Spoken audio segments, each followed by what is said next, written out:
কিন্তু তার আগেই তুমি নিজের হাতে আইন তুলে নিয়ে এমনই ভুল করেছো। সেই ভুলের মাসুল ভাবি আর আশাকে দিতে হচ্ছে। কি হয়েছে আমার ভাবি আর বোনের? ইন্সপেক্টর জাফর তোমাকে না পেয়ে তাদেরকে ধরে নিয়ে গেছে। জাফরের এত বড় সাহস! আজ আমি ওকে। দাঁড়াও আকাশ, তুমি ভুলে যাচ্ছ কেন?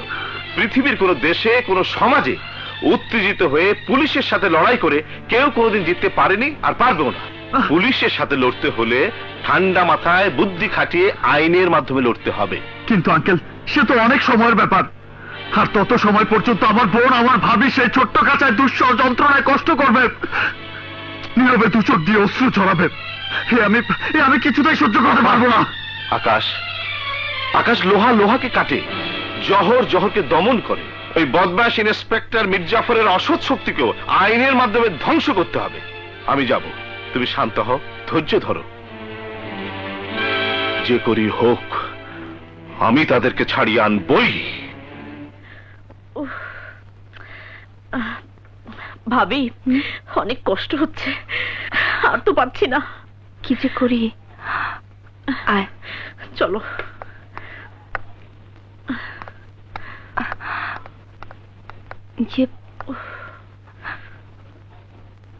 এই যে ভাই শুনুন।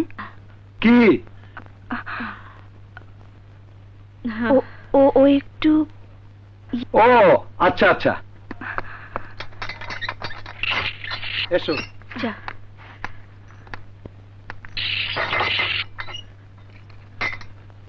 চলো। জি।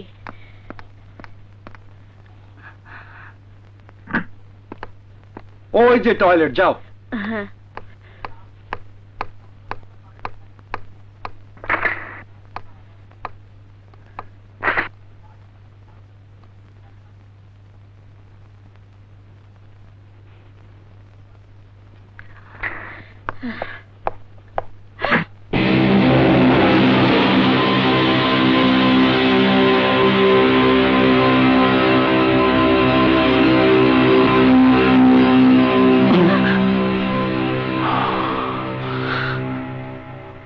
ভয় নেই, আমি তোমাকে ছেড়ে দেব, তোমার ভাবিকেও ছেড়ে দেব। তোমরা দুজন মিলে বাসায় চলে যাবে, বিনিময়ে শুধু 5টা মিনিট আমার সাথে।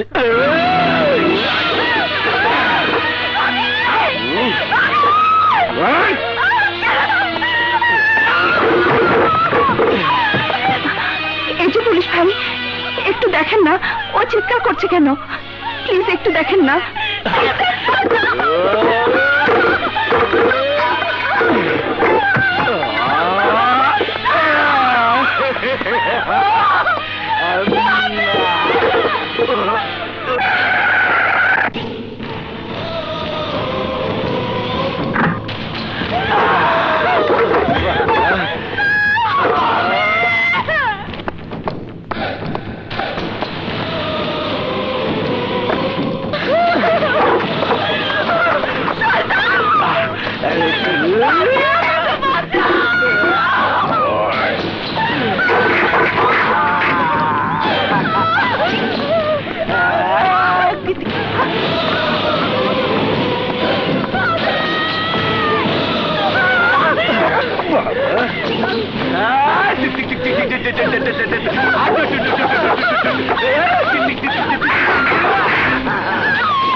You bastard!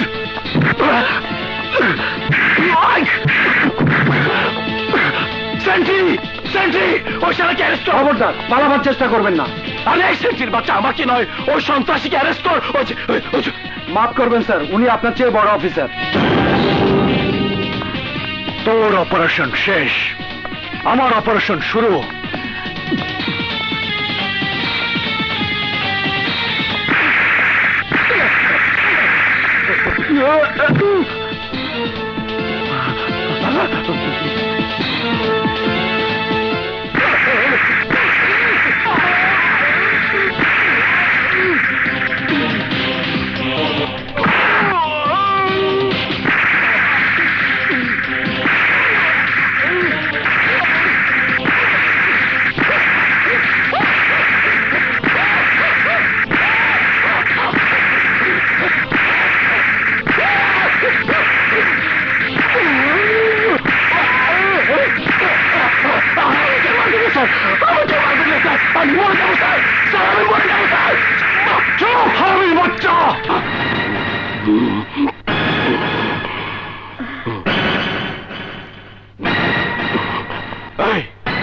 এদেশের জনসংখ্যা কত বল?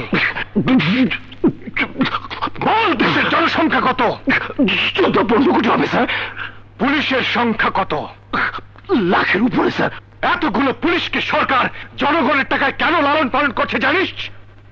জনগণের জানমাল রক্ষা করবার জন্য, মা বোনদের ইজ্জত রক্ষা করবার জন্য, বিপদে বন্ধু হয়ে তাদের পাশে দাঁড়াবার জন্য। কিন্তু তোর মতো কিছু অসৎ পুলিশ অফিসার জনগণের বন্ধু না হয়ে চোর, গুন্ডা, মাস্তান, ছিনতাইকারী, সন্ত্রাসীদের বন্ধু হয়েছিস বলেই আজ ওই দেশ থেকে সন্ত্রাস দূর হচ্ছে না। দেশে খুন, ধর্ষণ, রাহাজানি, বোমাবাজি বেড়েই চলেছে। তোদের কারণে আজ জনগণ পুলিশকে ঘৃণা করে। পুলিশ দেখলে মানুষ ঘরের দরজা বন্ধ করে দেয়। অথচ জনগণ জানে পুলিশ ইচ্ছে করলেই 24 ঘন্টার মধ্যে এদেশ থেকে সন্ত্রাস দূর করতে পারে। এই বল, এদেশ স্বাধীন হয়েছিল কত লক্ষ লোকের রক্তের বিনিময়ে? 30 লাখ। কত মা বোনের ইজ্জতের বিনিময়? 2 লাখ। যে মা বোনের ইজ্জতের বিনিময়ে দেশ স্বাধীন হয়েছে, সেই মা বোনদেরকে ধরে নে স্বাধীন দেশের থানাতে তাদের ইজ্জত লুটতে চেয়েছিলি। আইনের পবিত্র ঘরকে তুই অপবিত্র করতে চেয়েছিলি। আমি তোকে ক্ষমা করলেও এদেশের জনগণ, এদেশের আইন কোনদিন তোকে ক্ষমা করবে না। কল তোর এই অপবিত্র শরীর থেকে আইনের পবিত্র পোশাক কল। খুলবো sir.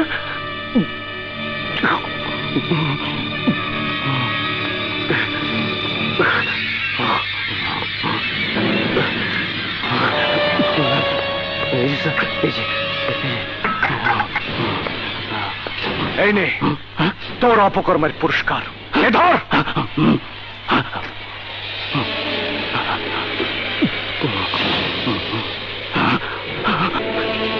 Now you get out. Out!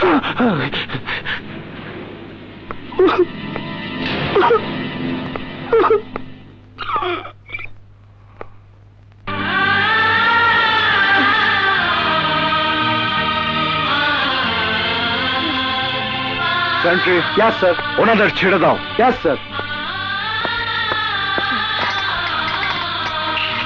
আসুন।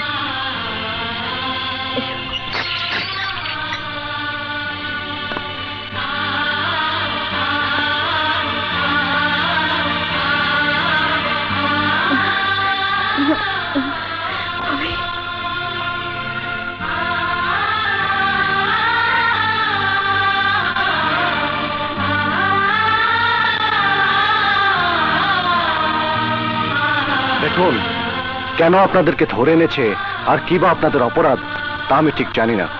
আপনাদের পরিচয়টা? একজন আমার মেয়ে, আরেকজন আমার পুত্রবধূ। আপনি? আমি এই এলাকার এমপি রায়হান চৌধুরী। আসসালামু আলাইকুম স্যার। ওয়ালাইকুম আসসালাম। আমি এসিপি রানা আহমেদ। স্যার, যা কিছু ঘটেছে তার জন্য আমি আন্তরিকভাবে দুঃখিত। তবে আমি কথা দিচ্ছি, আজকের পর থেকে এলাকায় আর কোনো আইন বিরোধী কাজ আমি হতে দেব না। প্লিজ ওনাদেরকে নিয়ে। Thank you. এসো এসো তোমরা।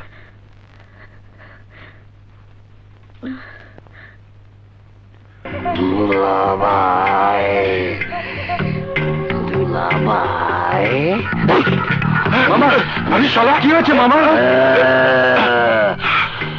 মামা, তোর এই অবস্থা কি করে হলো? এটা বললেই বুঝতে পারবে তোমরা। এই যে দেখছি ডিসমিস লেটার, তার মানে চাকরি তো চলে গেছে। আজ গেছে চাকরি, এরপর যাবে জীবন। বাবা কি বলছিস তুই? আমি বলছি না, আবির চৌধুরী। আবির চৌধুরী? ওকে তো আমরা কবে মেরে ফেলছি, ও আবার আসবে কোত্থেকে? তা আমি জানি না। বিশ্বাস না হলে থানায় যাও, নিজেদের চোখে দেখতেও পাবে, এরকম ভালো মন্দ খেতেও পারবে। বাবা রে, দুলা বাবা, দুলা ভাই। আবির চৌধুরী বেঁচে আছে? হ্যাঁ সাথী, ও বিকল ওর মতো দেখতে, সেই নাক, সেই চোখ, সেই মুখ, সেই কণ্ঠস্বর। মানলাম তোমাদের কথা সত্য, কিন্তু একটি কথা তোমরা কেন বুঝতে চাচ্ছ না? তোমাকে না হয় পরিচয় দিল না, কিন্তু আশা আশা তো তার মায়ের পেটের বোন, তার রক্ত, আর রক্ত রক্তকে কোনোদিন ভুলে থাকতে পারে না। শুধু শুধু এ নিয়ে চিন্তা করি নিজেকে আর কষ্ট দিও না ভাবি।